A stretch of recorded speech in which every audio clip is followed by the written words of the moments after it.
अस्सलाम वालेकुम dear students. आज हम स्टार्ट करेंगे फार्मास्यूटिक्स का chapter number 1 that is pharmacy and rights and out on types of pharmacy. So first of all what is pharmacy?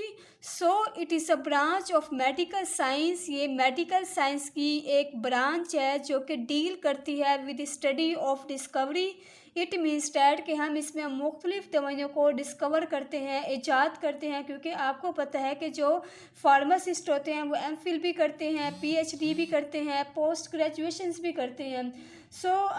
जिसमें वो न्यू से न्यू मेडिसिन को डिस्कवर करने की कोशिश करते हैं। इसलिए हमने फार्मेसी के अंदर लिखा है कि हम ड्रग को डिस्कवर भी करते हैं, साथ साथ मैन्युफैक्चरिंग के आप दवाइयों को बनाते हैं, इसके साथ क्वालिटी मेंटेनेंस। जो इनकी क्वालिटी को मेंटेन करते हैं, ये सबसे इम्पोर्टेंट काम है फार्मासिस्ट का कि क्वालिटी मेंटेनेंस ज़रूरी होती है। अगर आप क्वालिटी को मेंटेन नहीं करेंगे क्या होगा कि आपकी जो दवाई है वो जहर का काम करती है।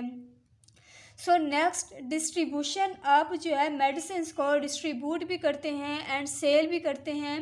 लास्ट आपके पास आता है clinical use of drugs.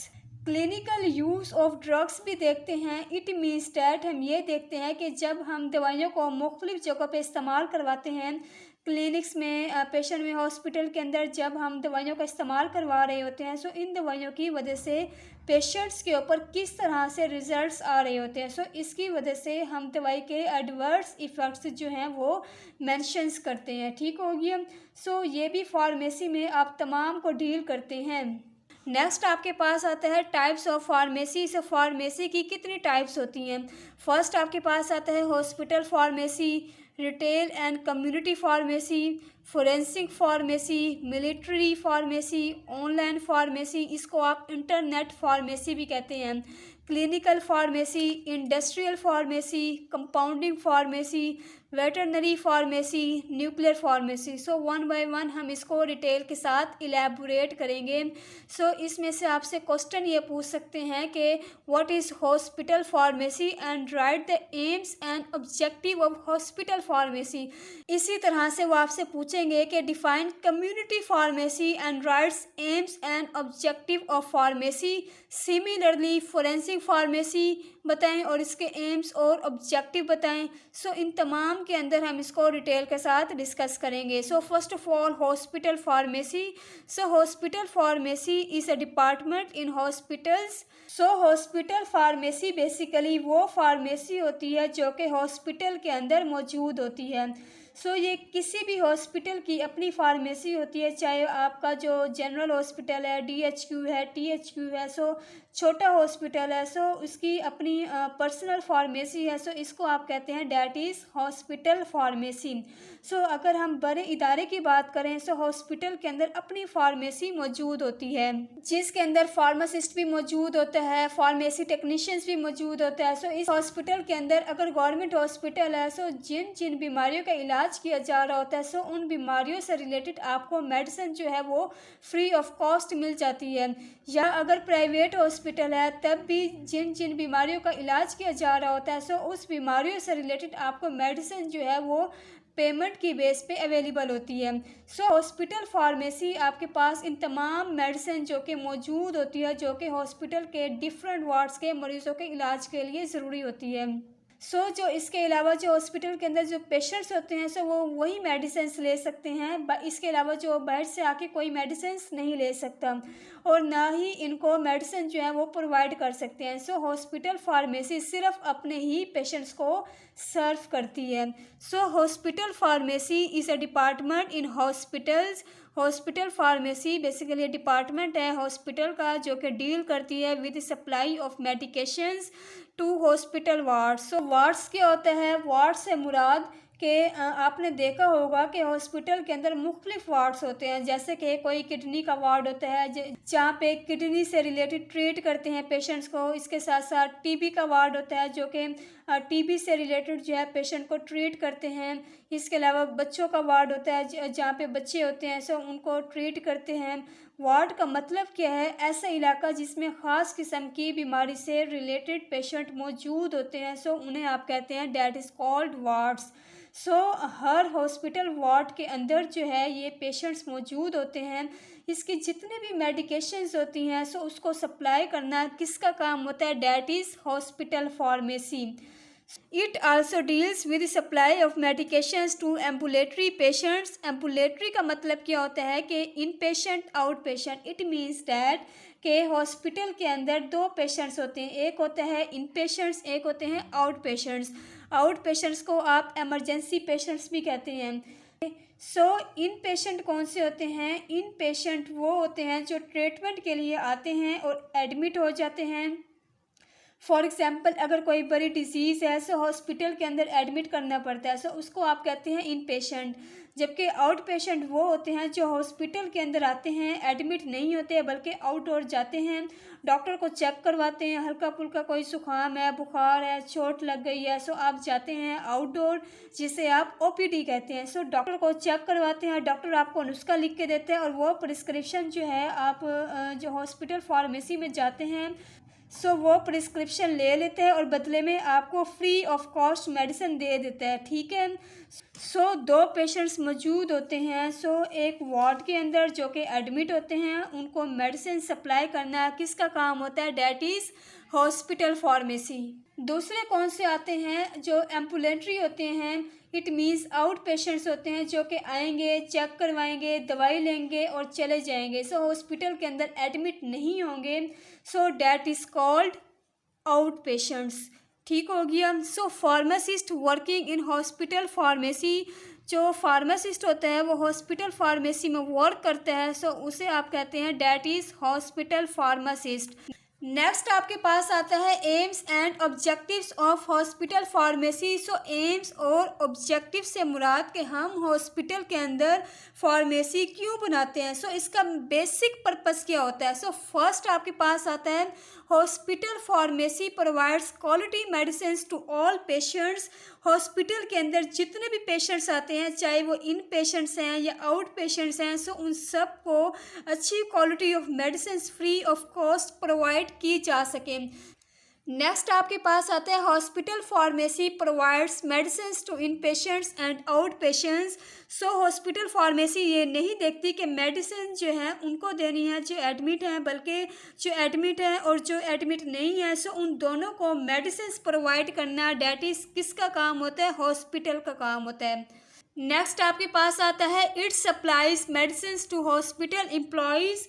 It means के हॉस्पिटल के अंदर जितने भी एम्प्लॉयज़ काम कर रहे होते हैं, चाहे वर्कर्स काम कर रहे हैं या चाहे डॉक्टर्स हैं, नर्सिस हैं, पैरामेडिकल स्टाफ हैं, वो सारे के सारे जो कि एम्प्लॉयज़ हैं, सो अगर कोई बीमार हो जाए सो उनको भी मेडिसिन प्रोवाइड करना हॉस्पिटल का काम होता है। नेक्स्ट आपके पास आता है it provides medicine to clinical drug trials. Clinical drug trials का मतलब क्या होता है, बेसिकली आप इसको इस तरह से समझें कि जब भी कोई न्यू मेडिसिन बनाते हैं सो उस न्यू मेडिसिन को बनाने के बाद इसका सबसे पहले एनिमल ट्रायल्स किया जाता है, यानी कि उस दवाई को जानवरों के ऊपर टेस्ट किया जाता है और देखा जाता है कि दवाई जानवरों के लिए सेफ है कि नहीं, स्पेशली वो जानदार जिनकी बॉडी जो है वो इंसानों की बॉडी के साथ मैच करती है, जैसे कि रैबिट्स है, कुछ रैट्स हो गए, सो इनके ऊपर टेस्टिंग की जाती है। जब एक दवाई एनिमल को पास कर लेती है और एनिमल इससे सेफ रहते हैं, इसको इंसानों के ऊपर ट्रायल्स करवाया जाता है। इंसानों के ऊपर ट्रायल्स करवाने को हम कहते हैं that is clinical drug trials. So अब इसके लिए एक प्रॉपर मेथड होता है। सो हम क्या करते हैं, बेसिकली कुछ लोगों को हम इनवाइट करते हैं, इन्फॉर्म करते हैं, ये ऐड दिया जाता है कि क्लिनिकल ड्रग ट्रायल्स हो रहे हैं, सो लिहाजा जो इन क्लिनिकल ड्रग ट्रायल्स में पार्टिसिपेट करना चाहता है सो वो हमारे पास जमा हो जाए। और इसके लिए जो लोग इन्वॉल्व होना चाहते हैं सो कुछ लोग अनपेड शामिल हो जाते हैं, कुछ लोग जिनको पे करना पड़ता है, और इसके बाद एक प्रॉपर रिटन फॉर्म होता है, उसके ऊपर लिखा हुआ होता है कि हम इसके ऊपर क्लिनिकल ड्रग ट्रायल्स कर रहे हैं। इन केस अगर आपको ट्रायल्स नुकसान होता है सो इंतज़ामी जो है वो इसकी ज़िम्मेदार नहीं होगी, सो इसके लिए आपको मंथली इतना अमाउंट पे करेंगे। सो इन केस ऑफ एमरजेंसी हम इस चीज़ के ज़िम्मेदार नहीं होंगे। वो हॉस्पिटल जिनके अंदर रिसर्च डिपार्टमेंट होता है, स्पेशली जहाँ पे एमफिल या पीएचडी रिसर्च कर रहे होते हैं, इन इदारों के अंदर क्लिनिकल ड्रग ट्रायल्स हो रहे होते हैं। आमतौर पर छोटे हॉस्पिटल या जो है छोटे मोटे शहर, वहाँ पे क्लिनिकल ड्रग ट्रायल्स नहीं होते हैं। ये बात लाहौर की या कराची की जो आगा खान है हॉस्पिटल, उनके अंदर बाकायदा रिसर्च होते हैं, जहाँ पे फार्मासिस्ट काम कर रहे होते हैं, न्यू मेडिसिन बनाते हैं, और वहाँ पे मेडिसिन की क्लिनिकल ड्रग ट्रायल्स हो रहे होते हैं। जो हॉस्पिटल है वो बेसिकली क्लिनिकल ड्रग ट्रायल्स के लिए भी मेडिसिन प्रोवाइड करती है। नेक्स्ट आपके पास आता है it maintains patients prescriptions profile. Patient prescription profile का मतलब क्या होता है कि हॉस्पिटल फार्मेसी, जब आप as a out patients doctor को चेक करवाते हैं, हॉस्पिटल जाते हैं, डॉक्टर आपको प्रिस्क्रिप्शन देते हैं और आप प्रिस्क्रिप्शन को लेके फार्मेसी के पास जाते हैं। फार्मेसी वाला जो आपके पास जो प्रिस्क्रिप्शन है, फार्मेसी जो है उसको ले लेता है, रख लेता है अपने पास, और बदले में वो आपको मेडिसिन देता है। जो प्रिस्क्रिप्शन उसने आपसे लेके रखी है, उसको आप कहते हैं as a patient prescription profile. Hospital जो है इसको मेंटेन करती है, इसको अपने पास जमा रखती है। क्यों जमा रखती है? ताकि इसको पता चल सके कि एक माह के अंदर कितनी मेडिसिन जो हैं वो यूज़ हुई हैं और बाकी लोगों पर कितनी इस्तेमाल हुई हैं। या चोरी तो नहीं हुई, ताकि नेक्स्ट टाइम या अगले मंथ के लिए जो पेशेंट्स हैं उनको फैसिलिटेट करने के लिए इतनी ज़्यादा दवाइयाँ जो है मुख्तलिफ़ कंपनी से परचेज़ की जा सके, और लोगों को जो दवाइयों के हसूल के लिए किसी किस्म का जो है मुश्किल का सामना ना करना पड़े। नेक्स्ट आपके पास आता है it maintains patients medications record. Medications record का मतलब क्या होता है? ये उन पेशेंट्स का होता है जो कि हॉस्पिटल के अंदर एडमिट होते हैं, जिनको आप इन पेशेंट्स कहते हैं। आपने देखा होगा कि वो लोग जो हॉस्पिटल के अंदर एडमिट होते हैं, उनके बेड के साथ एक फ़ाइल मौजूद होती है। जब डॉक्टर सुबह आता है या राउंड के टाइम जो है पेशेंट को चेक करता है, उसके ऊपर मेडिसिन को लिख के देता है, और जब मेडिसिन लगानी होती है, नर्स आती है, सिग्नेचर करती है, और जो है आपको मेडिसिन लगा के चली जाती है। That is called patient medications record. अब पेशेंट जो है वो ठीक हो गया, या तो वो 15 दिन के बाद ठीक हुआ या 20 दिन में ठीक हुए हैं। इसके बाद जो पेशेंट्स है हॉस्पिटल से डिस्चार्ज हो जाता है, लेकिन पेशेंट का मेडिकेशन रिकॉर्ड जो होता है वो मौजूद होता है। हॉस्पिटल के अंदर डिस्चार्ज होने के बाद जो रिकॉर्ड है वो हॉस्पिटल फार्मेसी के अंदर सबमिट कराया जाता है।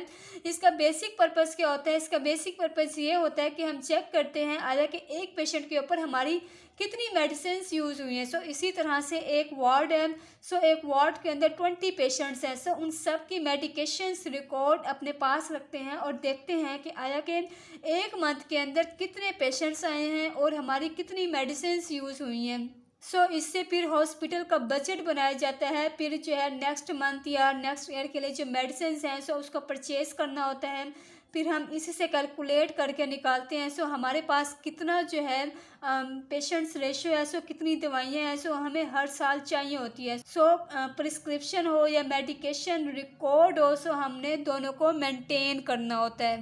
नेक्स्ट आपके पास आता है it provides drug information to doctors, nurses and other paramedical staff. अगर हॉस्पिटल के अंदर ऐसा फार्मेसी टेक्नीशियंस या फार्मेसी असिस्टेंट काम कर रहे हैं, आपने क्योंकि आप मेडिसिन को डील कर रहे हैं, आप कोई भी न्यू मेडिसिन जो कि दुनिया के अंदर आती है या मार्केट के अंदर आती है, आप इसको अपने हॉस्पिटल के अंदर इंट्रोड्यूस कराते हैं।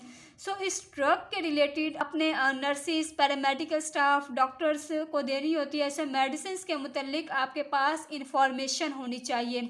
नेक्स्ट आपके पास आता है it controls all drug delivery and distribution system. Hospital के अंदर जिस जगह ड्रग को डिलीवर करना है उन तमाम को किसने कंट्रोल करना होता है? बेसिकली हॉस्पिटल फार्मेसी ने। लास्ट आपके पास आता है to supervise activities of pharmacy technician. Hospital pharmacy के अंदर जो फार्मासिस्ट होता है वो फार्मेसी टेक्नीशियन की एक्टिविटीज़ को सुपरवाइज करता है, उनको ट्रेंड करता है ताकि वो फ्यूचर में जो है जाके काउंसलिंग कर सके। वो आपसे पूछेंगे कि right a note on AIIMS and objectives of hospital pharmacy. फिर आपने 10 पॉइंट्स बताने हैं, ठीक हो गया। नेक्स्ट टाइप आपके पास आती है clinical pharmacy. So branch of pharmacy, ये फार्मेसी की ब्रांच है जो कि डील करती है with medicine for a specific disease. It means that कि आपने देखा होगा कि हॉस्पिटल जो है वो बड़ा इदारा होता है, जबकि क्लिनिक छोटा इदारा होता है। क्लिनिक में एक फिजिशियन बैठा होता है और वो ख़ास बीमारी का इलाज कर रहा होता है। किसी ख़ास बीमारी से रिलेटेड मेडिसिन्स मौजूद होती हैं। Pharmacist working in clinical pharmacy, जो फार्मासिस्ट होता है वो क्लिनिकल फार्मेसी में काम कर रहा होता है। So that is called clinical pharmacist. Next आपके पास आता है aims and objectives of clinical pharmacy. So आपने क्लिनिक के अंदर जो फार्मेसी बनाई है वो क्यों बनाई है? So medications review, it means that के जो फार्मेसी है, फार्मेसी के अंदर टेक्नीशियन खड़ा होता है। खुदा न खास्ता डॉक्टर ने जो मेडिसिन लिख के दी है जल्दी से, उसमें कोई गलती तो नहीं है। So that is called medications review. Next आपके पास आता है check drug interactions. It means that pharmacy के अंदर चेक किया जाता है कि कोई मेडिसिन लिख के दी है। फॉर एग्जांपल कोई मेडिसिन ऐसी तो नहीं लिख के दी जो दूसरे ड्रग के साथ इंट्रैक्ट करके बॉडी में मुख्तलिफ नुकसान पहुंचा सकती है। So that is called check drug interactions. Next आपके पास आता है check drug formula. It means हम ये देखते हैं कि जो मेडिसिन हैं क्लिनिक्स में ब्रांड्स नेम्स होती हैं, फिर चेक करना होता है कि डॉक्टर ने दो डिफरेंट ब्रांड्स नेम लिख दी हों लेकिन उन दोनों का केमिकल फार्मूला एक ही हो, यानी कि जो अंदर ड्रग एक है और कंपनी दो डिफरेंट है। समटाइम्स ये मिस्टेक भी हो जाती है। आपने इस चीज़ को भी चेक करना होता है। ठीक हो गया। नेक्स्ट आपके पास आता है check adverse effect of drug. आपने चेक करना होता है कोई ऐसी मेडिसिन तो नहीं है जिसके यूज़ से पेशेंट्स के ज़्यादा नुकसान हो सकते हैं। लिहाजा फिर क्या करते हैं कि क्लिनिक्स के अंदर जो मेडिसिन रखते हैं उनके एडवर्स इफेक्ट जो है वो कम होते हैं और पेशेंट के लिए सेव होती हैं। नेक्स्ट आपके पास आता है check drug food interactions. It means अगर आपके पास क्लिनिक फार्मेसी है वो पेशेंट आपको एडवाइस कर सकता है कि आपने जब दवाई यूज़ करनी है या मेडिसिन यूज़ करनी है आपने इसके साथ कौन सी खुराक लेनी है और कौन सी खुराक से अवॉइड करना है। बहुत सारे फूड्स पार्टिकल्स या सप्लीमेंट्स ऐसे होते हैं जो कि वो दवाई के साथ इंटरेक्ट कर रहे होते हैं। दवाई के काम करने की सलाहियत को ख़राब कर देते हैं। इसके बारे में पेशेंट को अवेयरनेस करना ज़रूरी है। जब आपने कोई स्पेसिफिक मेडिसिन खानी है इसके साथ कौन सी खुराक का इस्तेमाल करना है ये आपको क्लिनिकल के अंदर मौजूद फार्मेसी टेक्नीशियन बताता है। ठीक हो गया। क्लिनिकल फार्मेसी एंड इसके एम्स और ऑब्जेक्टिव ऑफ क्लिनिकल फार्मेसी आ जाए फिर आपने ये लिखना है। दो क्वेश्चंस बनते हैं। फर्स्ट आपके पास बनता है कि define hospital pharmacy and right a note on AIIMS and objectives of hospital pharmacy. दूसरा क्वेश्चंस क्या बनता है कि right a note on clinical pharmacy, rights a note on AIIMS and objectives of clinical pharmacy. ठीक हो गया। I hope आज का लेक्चर आपको समझ आ गया होगा। ये लेक्चर आप लोगों के लिए बेनिफिट रहा होगा। इससे रिलेटेड कोई क्वेश्चन है या कोई इश्यू है वो आप क्वेश्चन कर सकते हैं। वीडियो पसंद आई है, वीडियो अच्छी लगी है please like and share this video and subscribe my channel. Thank you so much. अल्लाह हाफिज़।